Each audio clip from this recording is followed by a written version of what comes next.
Добрый день, дорогие друзья! Исследования исчезнувших деревень в Удмуртии продолжаются. Грантовый проект Русского географического общества. Я сегодня нахожусь в Можгинском районе, 14 июня.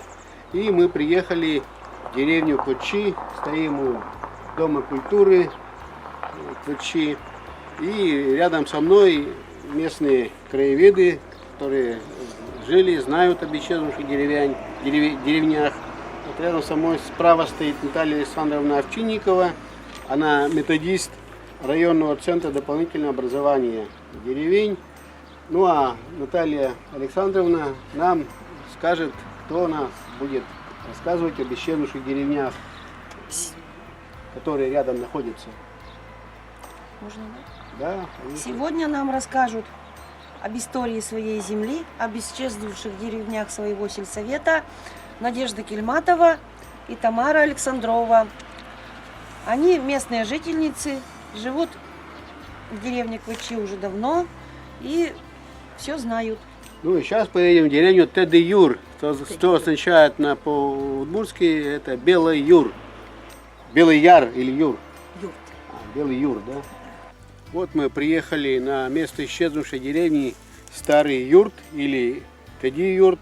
И об этой деревне нам расскажет житель этой деревни Терентьев Николай Анатольевич. Николай Анатольевич, где вы жили тут, где ваш дом стоял? Скажите, пожалуйста, нам.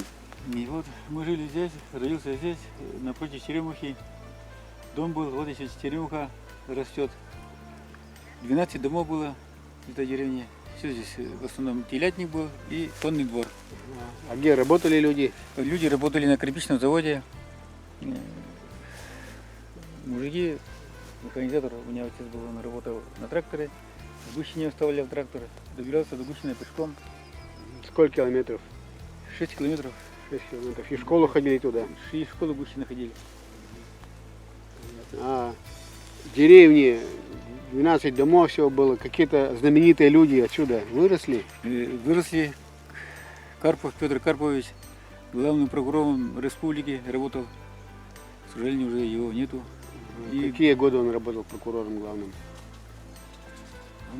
80-е, 90-е? Где-то так работал, да. Главным врачом работал Иванов Григорий Ильич. В республиканской больнице работал. Надежда Борисовна, скажите, пожалуйста, что вы можете дополнить Николая Анатольевича по этой деревне? Деревня Тедеюрт образовалась в 1913 году.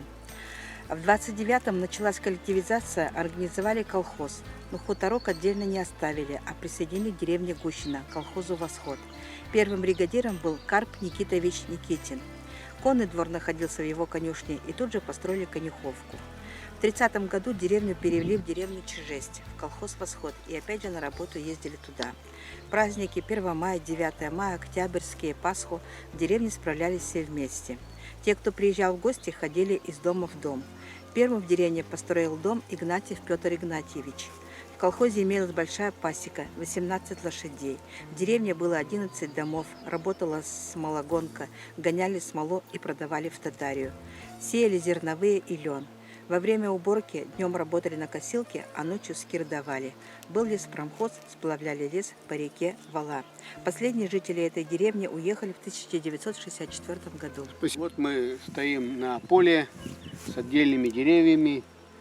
И это место, где стояла деревня Вильгурт, что в переводе на русский язык означает новая деревня. Да. И об этой деревне нам расскажет житель этой деревни Ираида Геннадьевна Павлова. Ираида Геннадьевна, расскажите об этой деревне, что помните? Ну, приехали в 23-м году, уже сказала. В 1923 году с Квачи они сюда приехали. Основателем этой деревни был Ермолаев Ермолай. Чевич уже не знаю, жена Ермолаева, наверное, Ульяна была. Тоже Чевна, не знаю, уже вот прабабушки наши. И вот они приехали, где мы сейчас стоим. Первый дом построили они здесь. В этом месте, да? На этом месте они построили этот дом. И вот потом дети пошли. У сына уже вот Николаев уже Николаев Иван Николаевич родился, первый ребенок. И деревня большая была. Сколько домов было? 33 дома было. 33 дома. Да, ну, дома это было. хорошая деревня. Деревня, кроме домов, Небольшая, что еще но было? коровник был, Коровник. конный двор был, клуб был у нас, контора была, но контору я уже не помню, конечно. А колхоз как назывался? Колхоз Вильгурт назывался. Вильгурт тоже назывался, да? Назывался Вильгурт. А сейчас вот говорим мы Вильгурт, а раньше говорили Вильгурт, Виль новый, да? Мгм. И вот. И чем занимались люди? Ну, На поле? земледелием занимались, ага, скотоводством занимались, работали.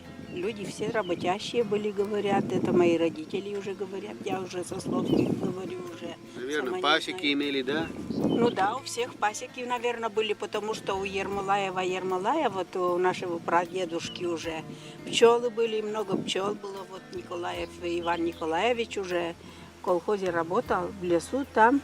За 1,5 километра пасека большая была. Очень работать любил. Умел. И в какие годы примерно деревня исчезла? И это исчезла деревня в 1978 году. Моя дочка родилась. Она предпоследняя родилась. А последняя у моего двоюродного брата тоже дочка родилась. Она в августе родилась 1978 года, а моя дочка родилась 1978 года в мае. Последние девочки они были Последние. уже. Ага. И вот тут они. Ну, как жили. неперспективно посчитали, да, деревню? Ну, как не перспективно. У нас папа дом хотел построить, да, и сруб срубили. И это самое, пошел к председателю, все вместе сделались, ведь колхоз «Заря» стал уже у нас колхоз, да, жили при колхозе все квачи, вот все вместе жили уже. И надо построить, и надо трактор, технику надо ему построиться. А ему там что сказали? Я вам не дам даже ржавого гвоздя, не то что технику им сказали. Хотели построить этот дом вот здесь, по этой улице, а у нас там был дом. Спасибо, Ирида Геннадьевна. Снова уже приехали на новое место. Это исчезнувшая деревня Бурундукова. И об этой деревне нам расскажет Лаврентьев Анисим Степанович, житель деревни Элько, тоже исчезнувшей. Но сейчас о Бурундукове нам Анисим Степанович, что можете рассказать? Здесь находилась деревня, где мы стоим, деревня Бурундукова. Значит, она была русская деревня. На моей памяти, ну, начали уже разъезжаться, это в середине 50-х, 60-х, в конце 50-х годов. Здесь было еще дворов 20. Здесь был магазин. Поэтому мы от нашей деревни тут 2 километра и ходили сюда в магазин. Поэтому я помню еще, что тут хорошо, что тут дворов 20 еще было. Ну, как помнится, 2 улицы было, вот эта длинная улица была вдоль оврага вот этого. И там поперечная короткая улица была. В конце улицы. Что за красивые сосны вон тут растут? Кем-то посажены, да? Ну, по легенде, говорят, что посадили сыновья, братья, значит, одной женщины, которые уходили на фронт. Каждый по дереву посадил. Там 7 сосен. Значит, они не вернулись с фронта. Ну, это может быть даже не в Великую Отечественную, а на Первую мировую. Это уже неизвестно, но по возрасту сосен, наверное, предположить можно все-таки, что это еще в Отечественную. В этой деревне во время Великой Отечественной войны жили пленные немцы. Они работали на заготовке леса, видимо. И здесь на горе, вот, в том краю, был каменный карьер. Там добывали известняк и отправляли на сталеплавильное производство в Ижевск. Ну, там в конце деревни, здесь ключи были, вот здесь был ключ, и там в конце деревни ключ, хорошие ключи, чистые. Чистая вода, да? Чистая вода, отличная. Здесь, по-моему, он засорился уже ключ, а тот нижний ключ до сих пор хороший идет. Там и желобок даже сделан, пастухи воду берут. И недалеко от того ключа был у них конный двор, значит, и общественные постройки, так будем Примерно в говорить. какие годы деревня исчезла полностью?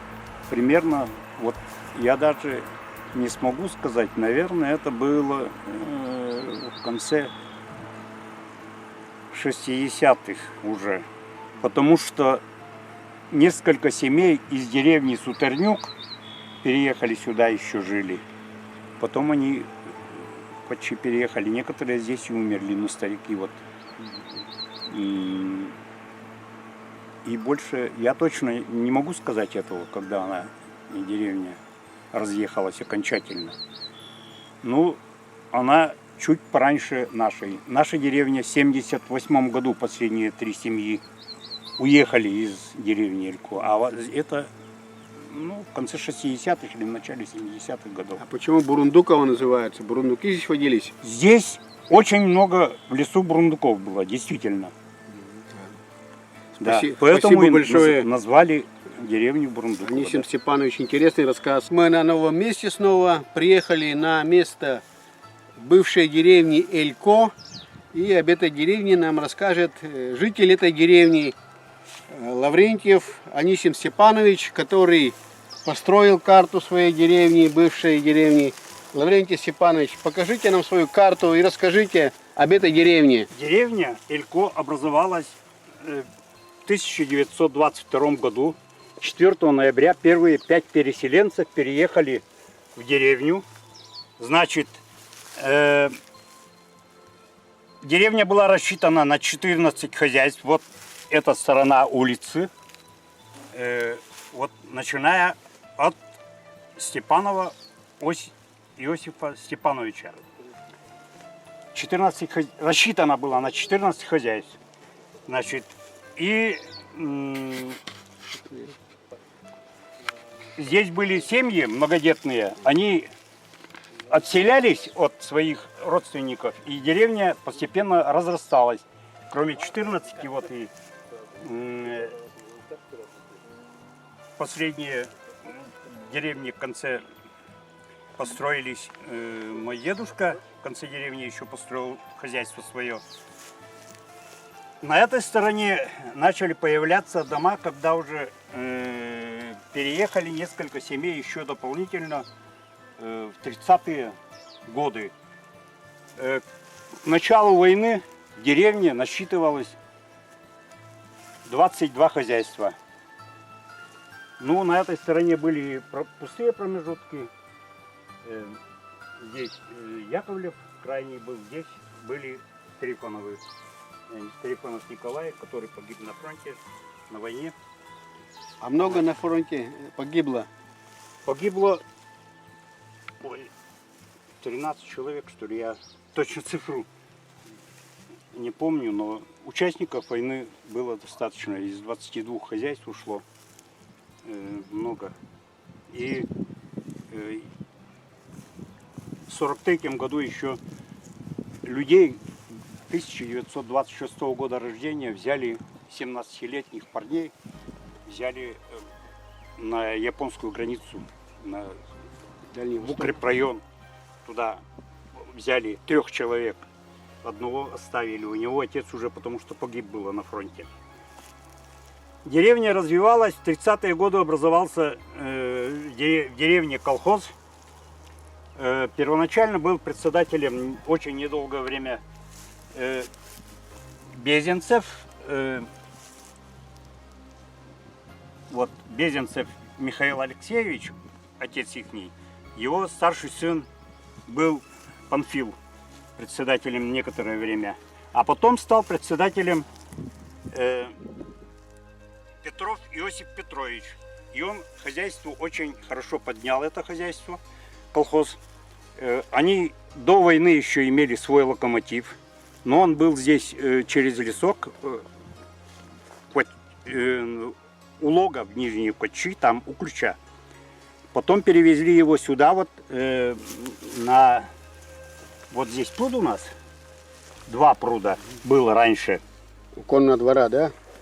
Конный двор. С конным двором. Все хозяйственные постройки были вот в этом районе. склад, зерносклад.